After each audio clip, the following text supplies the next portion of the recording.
want you to like, I feel like I see a hair. There's, yeah. And there's one there. And there. Okay. Yeah. Mothers helping daughters. For once. Well, there's the intro.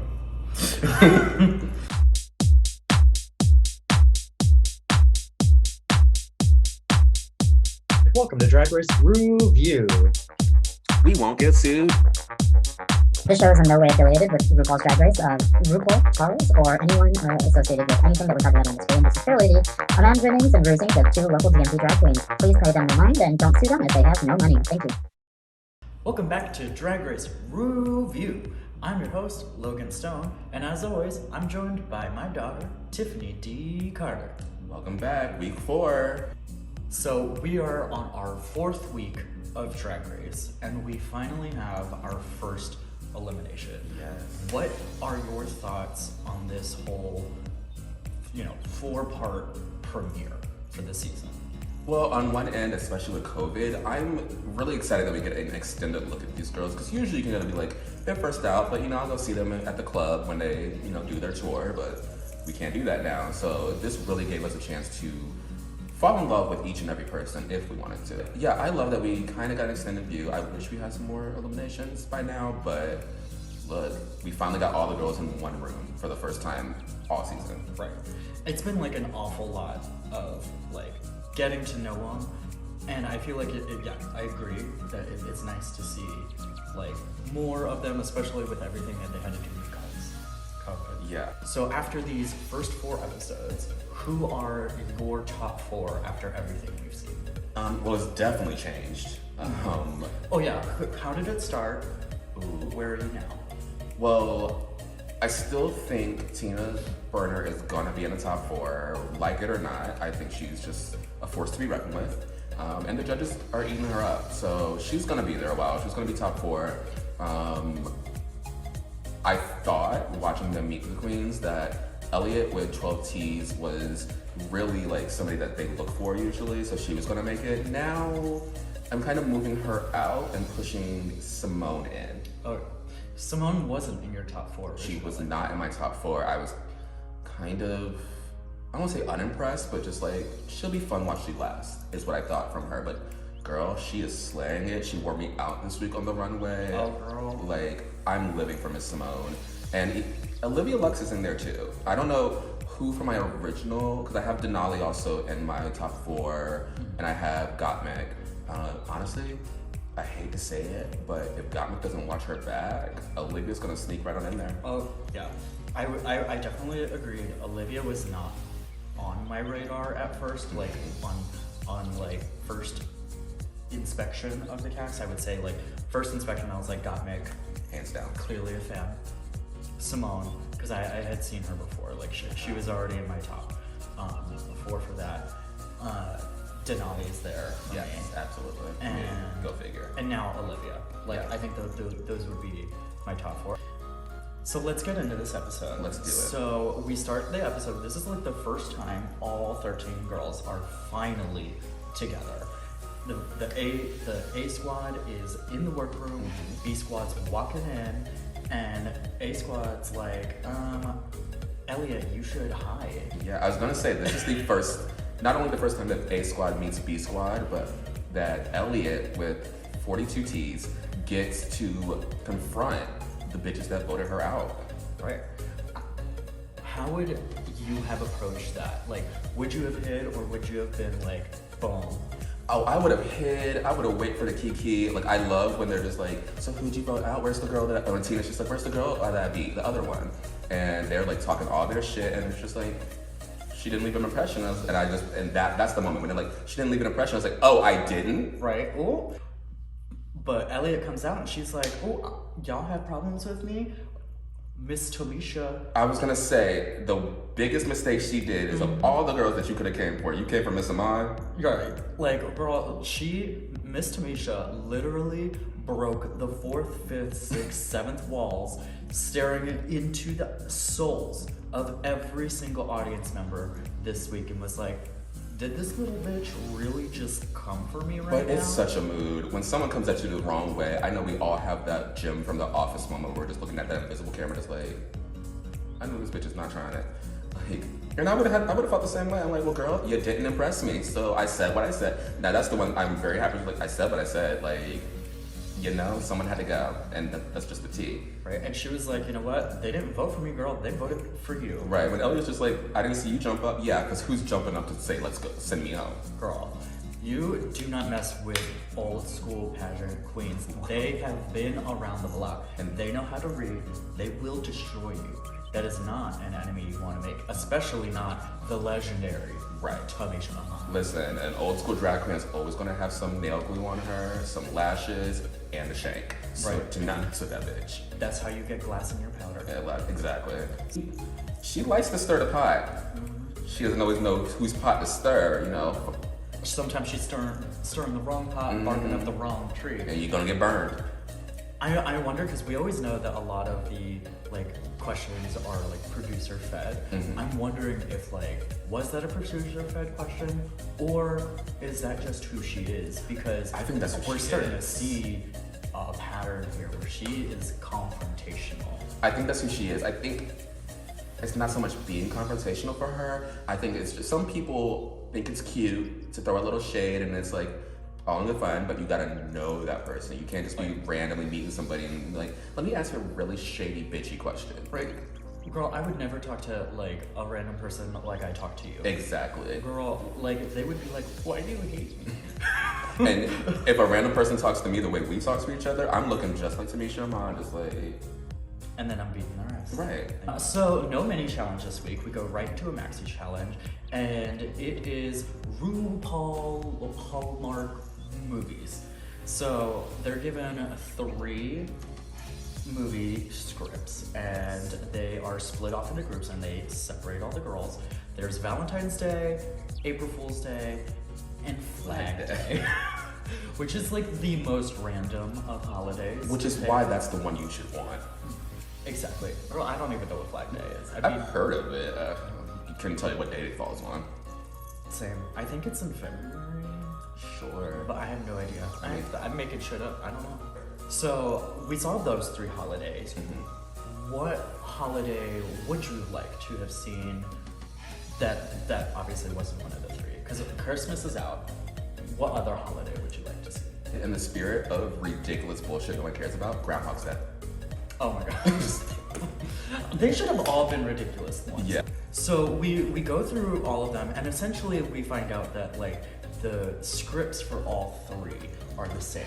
There's that one person who is off coming back from the big city to their hometown to tear down a local establishment. Right. And their family pleads with them, and they find someone who, convinces them and makes them fall in love or whatever, and they find their prince, and then everything's happy ever after.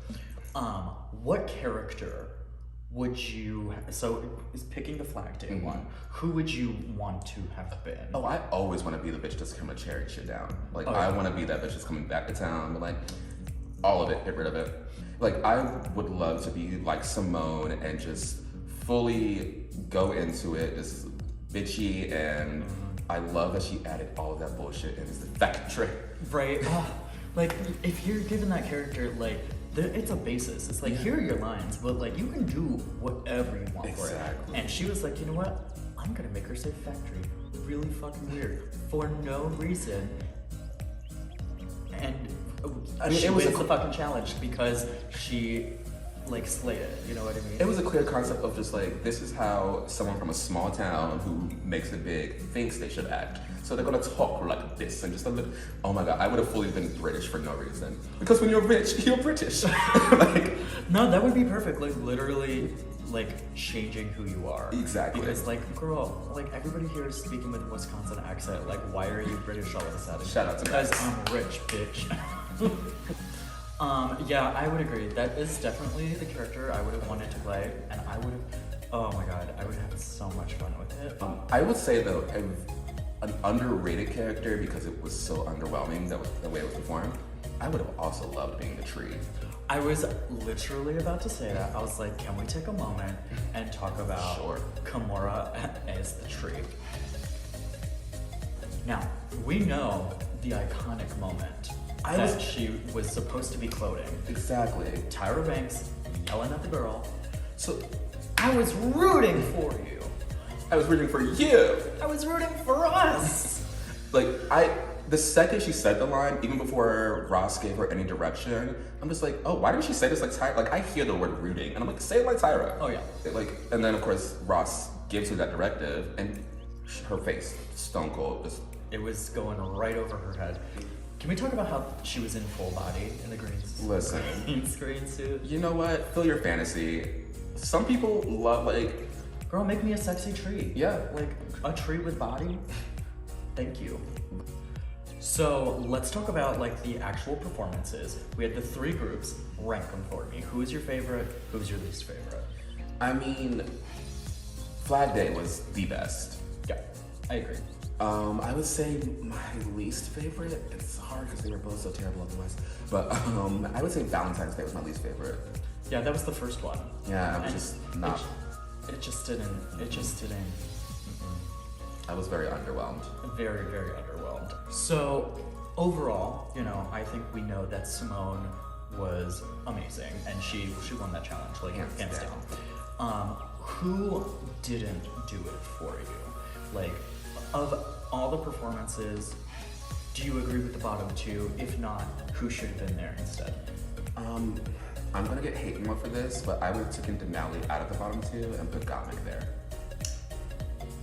I definitely agree that like Gottmik did not give the strongest performance. I think that like she was definitely suffering a bit as well. Personally though, I think Lala was worse.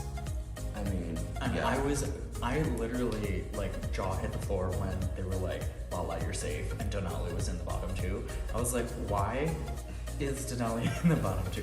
First of all, this runway is amazing. I was gonna say, that Denali had one of my more favorite looks. Yeah, let's get into the runway, just Okay. like a little bit. When they say train, I'm thinking Thomas the Tank Engine. Like when you walk out and you hit the end of the runway, I want your train still at the back. I was thinking of the same stage. thing. And I'm so mad. Like I know that's a lot of fabric, and they have limited space. Yeah. And that's one suitcase for that much All fabric. you gotta do is roll it up, though. Alright, that's fair enough. Look, I think we got some really good ones. Yeah. I think some were really, really great. I would have came with a train that I planned with extra fabric of whatever it's made of. So if once I get there and see the stage, I'm like, if I need to add more trains to this, I can add more trains to it. Exactly. So of the runways, who were your favorites? I thought Miss Olivia was stunning. Oh, yes. I loved that, like, kind of Renaissance, but still bringing it to today Yes. look. And then, I mean, like I said earlier, Simone wore me the fuck out. The do-rag as a fucking train. Like, that, like, not only is that creative, but that is fashion. Like, that is fashion. And you know me, I love a bitch that's represented her culture whenever she can. So I was literally just like, yes, bitch, work. You better have that black do-rag on and show them what a bitch can do. Who were your least favorite runways and why? I hated Tina Burner's runway. Yeah. I mean, you know, the idea was there, but that color combination, like, girl, I thought she was about to start selling Neapolitan ice cream. Yeah. And The red hair made no sense. it made no sense. And I usually like a light blue and some red together, but like it just looked the whole exact thing. Not campy. I know she's campy, and I know Campy she's is trying to great. go for campy. Yeah, campy is great. We support camp here at Drag Race RuView. My other girl who was just not doing it for me, Miss Tamisha. I love her so let's much, get but into Miss Tamisha. I mean, get into what? There was no train, girl. That was just a little bit of extra fabric, if that. That was like, oh, I forgot that this was a train challenge. Right. Let me take this like sleeve and just put it on my hips. Right. Like I don't even think it touched the floor. Maybe it did, but as didn't far look as it. yeah, but she was flowing it around a lot, but it looked like a cape. So You're on Drag Race, you're on the runway, you get the prompt train. What is your outfit? I mean, at first I would have, because I was expecting and wanted to see like a train look, like I would have painted myself to look like Thomas the Tank Engine, and I would have like worn the longest train and then like even glued like little train a tracks. little like either train tracks or like an actual like train along the edge and put wheels underneath it, so it's just like gliding as I'm walking around. Like otherwise, just like what I said in the beginning, like just the longest never-ending, like a never-ending story moment, like full white gown, Oh my God, feathers, fur, and then it just white fabric all the way to the back of the stage. I love that you chose two characters, because I also, when I saw this runway, like I immediately thought of a character. I would have full on, very feminine, would have done tuxedo mask, Oh my god. but that black cape would have went from the front of the stage all the way back. I would have had a lot of fun with that challenge. Yeah. So It's such a good we get to our bottom two. It's Kimora versus Denali. Kimora goes home. Is that correct? Oh, absolutely. Yeah. Kimora could have gone home last week. I mean, being late to the runway like that. Kimora could have gone home after her very first lip sync on the stage. Yeah. For the first time. I was just like, yeah, I'm not feeling this. I will say, you know, if you're gonna go home, go out looking as gorgeous as she did, because that train was great. That outfit was gorgeous. I'm here for it. So Denali, let's talk about her for just a second. She, you know, loses the first lip sync in her first episode, wins the first challenge that she participates in, She's having up down and here. is now in bottom two. If you were her, how would you be feeling right now? The thing about her is that she's such a confident and capable bitch that this is not gonna shake her at all. She's gonna next week, she's still gonna be like, yep, I'm ready to win. Like, nothing's gonna shake her. And you saw it when she got eliminated from the first lip sync, and she's just like, it's not over, it's not done. I refuse to believe that. Right. Like, she's hungry. And This is a confident bitch. yeah. Like, she wants this more than anything. Because at this point, at least I know I can lip sync the house down and Girl, wear a bitch out. If I don't have to wear ice skates, I can wear a bitch out. Denali is a performer through and through. Oh yeah. Like, I was entertained. Like, she didn't repeat like mostly anything while she was going, and she's just going, Energizer Bunny, going. I don't know if you clock this, and because I love a bitch that adds some stupid camp into their number, but the second the song starts, it's after midnight, and she starts clicking like a clock, I was like, okay, you won. Don't even finish the song. Literally one right then and there. Don't finish the song. Right. You win. RuPaul is even like, yeah, Denali won. Like, as soon as the music was over, she's like, Denali, Shantae, you stay. Like, that was, like, she said, Denali, you stay, faster than Kennedy eliminated Milk on All Stars. Who do you milk? Who's Denali, you win? Like, no, well deserved lip sync win for her. Honestly, I'd be scared for whoever goes up against her in the final four if she is there for the lip sync for the crown. Like, if I'm like, okay, I made it to the top four, and then I don't know how they do it this year with COVID, but usually there's the wheel. Yeah. If that bitch lands on Denali, and I'm like, fuck. Yeah. There we go. No matter what, if I'm lip syncing for my life or anything against Denali, I'd be like, girl, I'm gonna have some beads ready. I gotta pull out everything. And that's the end of episode 4. I think we had a really fun ride this week. You know, Kimora, we're gonna miss you. Congratulations, Simone. I can't wait to see what happens next week. Yes, and join us next week when all 12 remaining queens get transported to an alternate dimension with no memory of who they are, and it looks a lot like the Brady Bunch. I'm pretty sure that's WandaVision. Never heard of it. That's our show. Bye! Bye.